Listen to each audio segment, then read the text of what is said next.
नमस्कार। दिन भर की बड़ी खबरों में आपका स्वागत है। मैं हूं आपके साथ प्रिया सिंह। आज इस बुलेटिन में बात होगी लद्दाख मामले पर सत्ता पक्ष और विपक्ष में छिड़ी बहस की, यूपी विधानसभा के मानसून सत्र की। जानेंगे क्या एनडीए से अलग होगी एलजेपी और ममता के गढ़ में कैसे सेंध लगाएगी बीजेपी। और आखिर में बात चीनी सामान के बहिष्कार पर कैट की रिपोर्ट की। लेकिन तमाम बड़ी खबरों से पहले एक नजर सुर्खियों पर।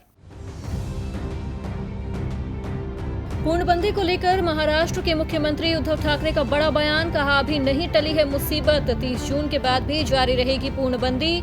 महाराष्ट्र से पहले ओडिशा, पश्चिम बंगाल और झारखंड भी कर चुके हैं पूर्णबंदी जारी रखने का ऐलान।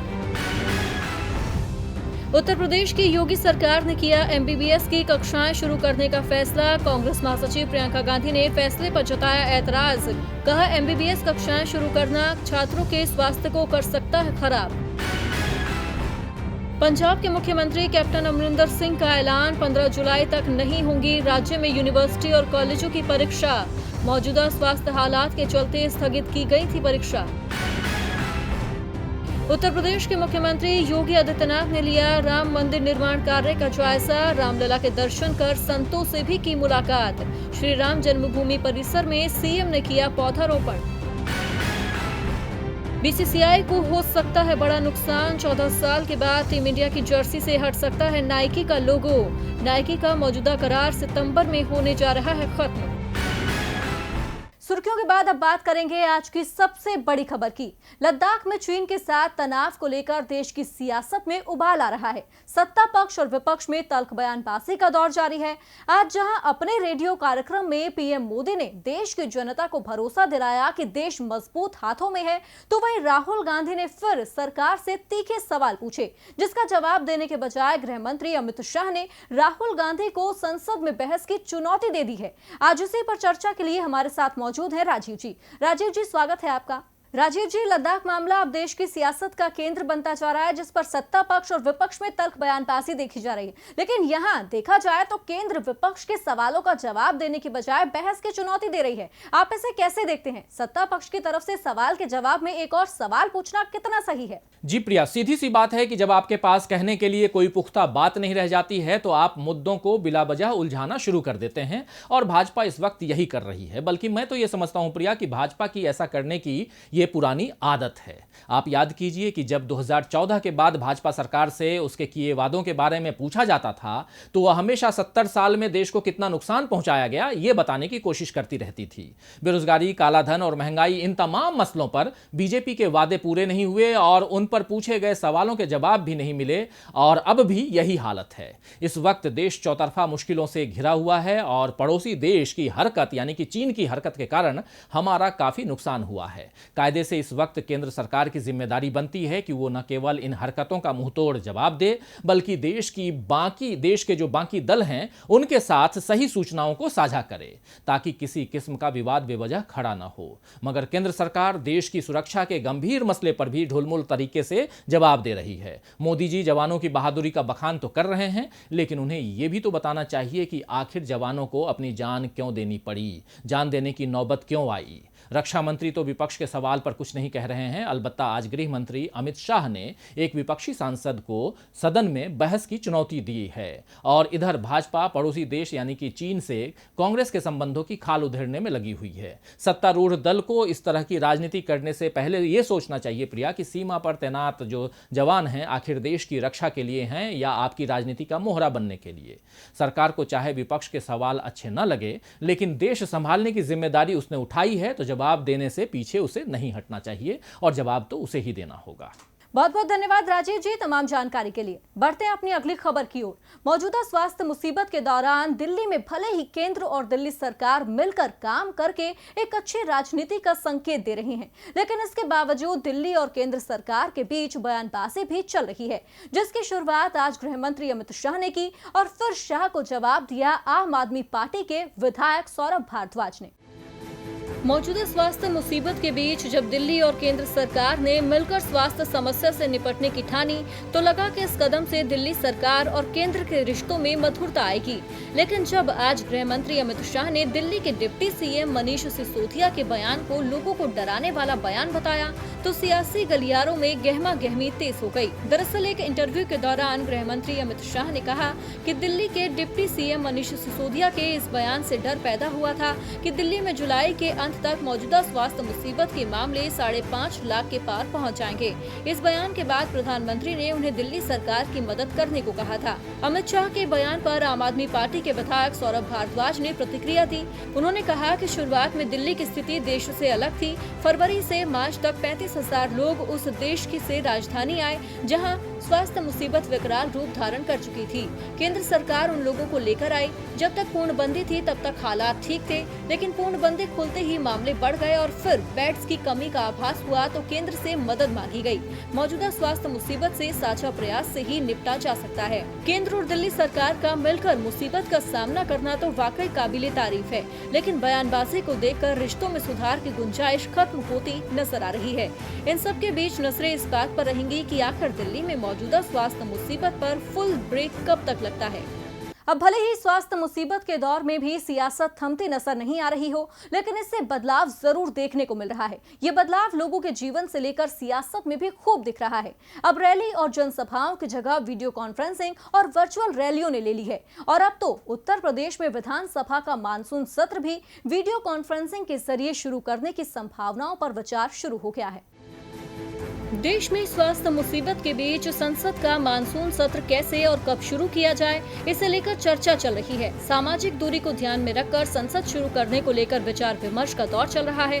तो वहीं उत्तर प्रदेश में विधानसभा के मानसून सत्र के आगाज को लेकर भी चर्चा शुरू हो गई है। जी हां, उत्तर प्रदेश विधानसभा का मानसून सत्र अगस्त में आयोजित किया जा सकता है। खास बात यह है कि वीडियो कॉन्फ्रेंसिंग के जरिए इस सत्र को चलाया जाए, इस पर विचार किया जा रहा है। हालांकि इसको लेकर आखिरी फैसला प्रदेश सरकार और मुख्यमंत्री योगी आदित्यनाथ करेंगे। विधानसभा अध्यक्ष हृदय नारायण दीक्षित ने संभावना जाहिर करते हुए कहा कि अगस्त में विधानसभा सत्र आयोजित किया जा रहा है। हमारे पास उपलब्ध एक अन्य विकल्प लोक भवन में सत्र आयोजित करना है। लोक भवन में सभी विधायकों के बैठने की पर्याप्त जगह है। वहीं इस सवाल पर कि क्या आगामी सत्र हाइब्रिड सेशन की तरह भी हो सकता है, तो विधानसभा अध्यक्ष ने इससे इनकार कर दिया और कहा कि ऐसा कोई विचार नहीं है। आपको बता दें कि यूपी विधानसभा में 403 सदस्य हैं, जिनके बैठने के लिए सदन के अंदर करीब इतनी ही सीटें उपलब्ध हैं। मौजूदा हालात के मद्देनजर सरकार ने सामाजिक दूरी को अनिवार्य कर दिया है। लिहाजा विधानसभा के अंदर सभी सदस्यों को एक निश्चित दूरी पर बैठाने के लिए जगह नहीं है। ऐसे में अब सरकार विधानसभा का सत्र चलाने के लिए कौन सा तरीका अपनाती है, ये देखना होगा। अब उत्तर प्रदेश में कब तक मानसून सत्र की शुरुआत होती है और कैसे वीडियो कॉन्फ्रेंसिंग के जरिए कार्रवाई होती है, ये देखना वाकई दिलचस्प होगा। वहीं दिलचस्प तो फिलहाल बिहार का सियासी माहौल भी होता जा रहा है। एक तरफ महागठबंधन में तल्खी खत्म होने का नाम नहीं ले रही है, जीतन राम मांझी तल्ख तेवर दिखा रहे हैं, तो वहीं एनडीए में भी अब खटपट शुरू होती नजर आ रही है, जिसके संकेत लोक जनशक्ति पार्टी के प्रमुख चिराग पासवान के बयान से मिले हैं। तो क्या कुछ कहा है चिराग पासवान ने और क्या है उसके मायने, इस रिपोर्ट में देखिए। बिहार चुनाव इस बार बेहद दिलचस्प होने वाले हैं। एनडीए और महागठबंधन दोनों में ही सीट शेयरिंग को लेकर गहमा गहमी के आसार नजर आ रहे हैं। कौन सी पार्टी किस गठबंधन में रहेगी, फिलहाल तो ये कहना ही मुश्किल है। चुनाव जीतने को लेकर रणनीति से पहले सीट शेयरिंग को लेकर एनडीए के साथ साथ महागठबंधन में खूब उठापटक चल रही है। बात अगर एनडीए खेमे की करें तो ऐसा लग रहा है कि सीट शेयरिंग के मुद्दे पर एलजेपी अध्यक्ष चिराग पासवान की बातों को एनडीए खेमा ज्यादा तवज्जो नहीं दे रहा है और इसी वजह से चिराग पासवान सीएम नीतीश कुमार से नाराज नजर आ रहे हैं। अब बिहार चुनाव से पहले चिराग पासवान ने एक और चौंकाने वाला बयान दिया है। दरअसल चिराग वीडियो कॉन्फ्रेंसिंग के जरिए पार्टी कार्यकर्ताओं को संबोधित कर रहे थे। इस दौरान उन्होंने पार्टी कार्यकर्ताओं से कहा कि बिहार में गठबंधन का स्वरूप बदल रहा है और पार्टी कार्यकर्ताओं को हर परिस्थिति के लिए तैयार रहना चाहिए। चिराग पासवान के इस बयान के बाद बिहार विधानसभा चुनाव से पहले एक बार फिर एनडीए गठबंधन को लेकर अटकलों का दौर तेज हो चुका है। अगर चिराग पासवान के बयान के मायने समझने की कोशिश करें तो एनडीए में एलजेपी के लिए सबसे बड़ी परेशानी सीटों का बंटवारा है। पार्टी अगले चुनाव में कम से कम 42 सीटों पर ताल ठोकना चाहती है, लेकिन एनडीए खेमा एलजेपी को 30 से 35 सीटें देने के मूड में ही नजर आ रहा है। इससे पहले भी कई मौकों पर चिराग पासवान सीएम नीतीश कुमार पर दबाव बनाने की कोशिश कर चुके हैं। कभी चिराग नीतीश कुमार की सीएम उम्मीदवारी पर सवाल उठाते नजर आए, तो कभी प्रवासी कामगारों के मुद्दे पर नीतीश सरकार की आलोचना करते हुए। और अब चिराग का पार्टी कार्यकर्ताओं को गठबंधन का स्वरूप बदलने का संदेश देना बिहार में आने वाली सियासी गहमा-गहमी की ओर इशारा कर रहा है। बिहार विधानसभा चुनाव को लेकर चिराग पासवान के बयान से एनडीए मुश्किल में फंसा हुआ नजर आ रहा है। दूसरी ओर उत्तर प्रदेश के मुखिया शिवराज भी लंबे वक्त से कैबिनेट विस्तार न होने से मुसीबत में नजर आ रहे हैं, लेकिन अब यह परेशानी जल्द हल हो सकती है। जी हां, खबर है कि शिवराज 30 जून को मंत्रिमंडल का विस्तार कर सकते हैं। तो आखिर शिवराज मंत्रिमंडल में किसको मिल सकती है जगह, इस रिपोर्ट में देखिए। मध्य प्रदेश में कमलनाथ सरकार की विदाई के बाद शिवराज सिंह चौहान मुख्यमंत्री तो बने, लेकिन स्वास्थ्य परिस्थितियों के साथ शिवराज खेमे में मंत्री पद को लेकर ऐसी खींचतान मची है कि 100 दिन पूरे होने वाले हैं, लेकिन शिवराज सिंह चौहान अभी तक मंत्रिमंडल का विस्तार नहीं कर सके हैं। लेकिन अब जो जानकारी मिल रही है उसके मुताबिक शिवराज जल्द ही कैबिनेट का विस्तार कर सकते हैं। पहले बनाए गए 5 मंत्रियों में से सिंधिया खेमे में 2 मंत्री तुलसी सिलावट और गोविंद सिंह राजपूत को पहले ही कैबिनेट में जगह मिल चुकी है। खबर है कि अब सिंधिया खेमे से 9 और नेताओं को शिवराज मंत्रिमंडल में जगह मिल सकती है और इन नामों को प्रदेश स्तर पर सहमति भी मिल चुकी है। मंत्रिमंडल विस्तार में कई नए चेहरों को शामिल किए जाने की भी उम्मीद है, जिनमें प्रेम सिंह पटेल, चेतन कश्यप, मोहन यादव और अरविंद भदौरिया का नाम शामिल है। इसके अलावा शिवराज के पुराने मंत्रिमंडल से गोपाल भार्गव, विजय शाह, गौरीशंकर बिसेन, यशोधरा राजे, राजेंद्र शुक्ला, रामपाल सिंह और भूपेंद्र सिंह का नाम भी संभावित मंत्रियों की लिस्ट में शामिल है। इसके अलावा भोपाल से विश्वास सारंग, इंदौर से रमेश मंदोला और मालिनी गौड़ को मंत्रिमंडल में शामिल किए जाने की चर्चा जोर पकड़ रही है। प्रदेश स्तर पर लिस्ट फाइनल हो चुकी है और अब जल्द ही शिवराज आलाकमान से इस पर बात भी कर सकते हैं। आलाकमान की मुहर लगने के बाद ही शिवराज के 30 जून को मंत्रिमंडल का विस्तार करने की संभावना है। आपको बता दें कि इससे पहले एमपी में मई के आखिर और जून के पहले हफ्ते में मंत्रिमंडल विस्तार की संभावना जताई गई थी, लेकिन बीजेपी के अंदर मची गहमा-गहमी के कारण मंत्रिमंडल का विस्तार नहीं हो सका था। देखना दिलचस्प होगा कि शिवराज सरकार में मंत्री बनने की हसरत पाले बैठे नेताओं में कितनों का ख्वाब पूरा होता है और कितनों के हाथ मायूसी लगती है। अब शिवराज कैबिनेट में किसकी ख्वाहिश पूरी होती है और किसकी अधूरी रहती है, इस पर सभी की नजरें टिकी हैं। वहीं फिलहाल बीजेपी पश्चिम बंगाल में अपने ख्वाहिश पूरी करने के लिए कदम बढ़ाती नजर आ रही है। दरअसल बीजेपी ममता के गढ़ में सेंधमारी के लिए नया प्लान तैयार कर रही है। जी हां, अब बीजेपी ने कोलकाता में अपनी पकड़ मजबूत करने के लिए नई रणनीति बनाई है, जिससे टीएमसी का बेचैन होना तय है। लोकसभा चुनाव 2019 में भारतीय जनता पार्टी ने जब पश्चिम बंगाल की 42 में से 18 सीटों पर जीत दर्ज की, तब से ही सूबे में विधानसभा चुनाव 2021 की तैयारियां शुरू हो गई थी, जिसे अब बीजेपी धीरे धीरे धारते रही है। दरअसल लोकसभा चुनाव में भले ही बीजेपी 18 सीटों पर जीत दर्ज करने में कामयाब रही हो, लेकिन बंगाल की राजधानी कोलकाता में बीजेपी कुछ खास कमाल नहीं दिखा पाई। यहाँ उत्तर से लेकर दक्षिण तक सत्तारूढ़ टीएमसी के पक्ष में ही मतदान हुआ था। ऐसे में अब विधानसभा चुनाव के मद्देनजर बीजेपी ने विशेष रणनीति बनाई है। जी हां, अब बीजेपी बांग्ला भाषी लोगों के सहारे कोलकाता फतह की तैयारी में जुट गई है। इसीलिए पार्टी ने कोलकाता के प्रमुख सांगठनिक जिलों में चेहरा बदला है। 2 जिलों के अध्यक्षों को बदल दिया गया है। नॉर्थ कोलकाता की जिम्मेदारी हिंदी भाषी दिनेश पांडे के हाथ में थी, लेकिन अब उन्हें हटाकर शिवाजी सिंह रॉय को अध्यक्ष बनाया गया है। करीब 1 साल पहले शिवाजी सिंह रॉय ने कांग्रेस छोड़कर तृणमूल कांग्रेस का दामन थाम लिया था, लेकिन 5 महीने पहले उन्होंने तृणमूल कांग्रेस का भी साथ छोड़ दिया और बीजेपी की सदस्यता ले ली। माना जा रहा है कि नॉर्थ कोलकाता क्षेत्र में रहने वाले बांग्ला भाषी लोगों के बीच पार्टी की पैठ बनेगी। इसी तरह से दक्षिणी कोलकाता में भी बदलाव किया गया है। यहाँ मोहन राव को हटाकर सोमनाथ बनर्जी को दक्षिण कोलकाता जिला अध्यक्ष बनाया गया है। सोमनाथ बनर्जी पहले से ही साउथ सबबर्न के अध्यक्ष हैं। अब उन्हें साउथ कोलकाता की अतिरिक्त जिम्मेदारी दी गई है। माना जा रहा है कि अब बांग्ला भाषी लोगों तक पहुँचने में बीजेपी को सुविधा होगी। हालांकि अंदर खाने इस तरह की भी चर्चा है कि इस बदलाव से हिंदी भाषी कार्यकर्ताओं में नाराजगी है। ऐसे में अब बीजेपी का ये बदलाव पार्टी के लिए कितना कारगर साबित होता है, ये देखना होगा। और बुलेटिन के आखिर में अब बात चीनी सामान के बहिष्कार पर कैट की रिपोर्ट की।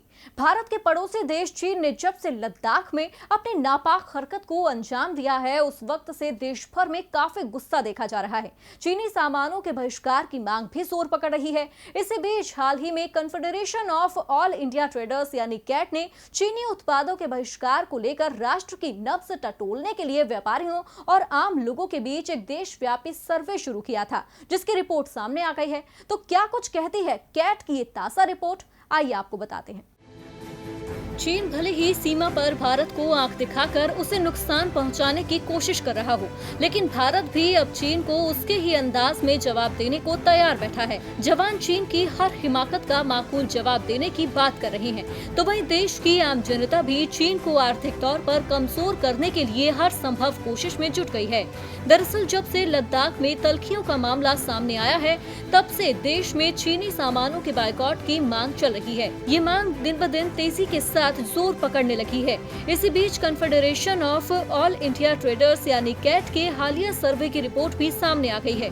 जी हां, देश में विभिन्न वर्गों के बीच हुए एक हालिया सर्वे में 98.8% लोगों ने चीनी सामान के बहिष्कार का समर्थन किया है। ये survey Confederation of All India Traders ने कराया, जो 19 जून से 27 जून तक चला, और देश के सभी राज्यों के 9,735 लोगों ने सर्वे में भाग लेकर अपनी राय जाहिर की। सर्वे में चीन के साथ चल रहे वर्तमान हालात से संबंधित 9 प्रश्न पूछे गए थे। कैट के राष्ट्रीय अध्यक्ष BC भारतीय और राष्ट्रीय महामंत्री प्रवीण खंडेलवाल ने सर्वे के नतीजों का खुलासा करते हुए बताया कि 9 दिन तक हुए इस ऑनलाइन सर्वे में व्यापारियों, लघु उद्योग, किसान, हॉकर्स, उपभोक्ता, स्वयं उद्यमी, महिला उद्यमी, गृहिणी, कामकाजी महिलाएं, विद्यार्थी और सामाजिक संगठनों के लोगों समेत अनेक वर्गों ने भाग लिया। कैट ने देश के सभी राज्यों के लगभग 11,000 लोगों को सर्वे फॉर्म भेजा, जिसमें से 9,735 लोगों ने अपनी राय दी। तो फिलहाल दिन भर की बड़ी खबरों में मेरे साथ इतना ही। आप देखते रहिए DB लाइव। नमस्कार।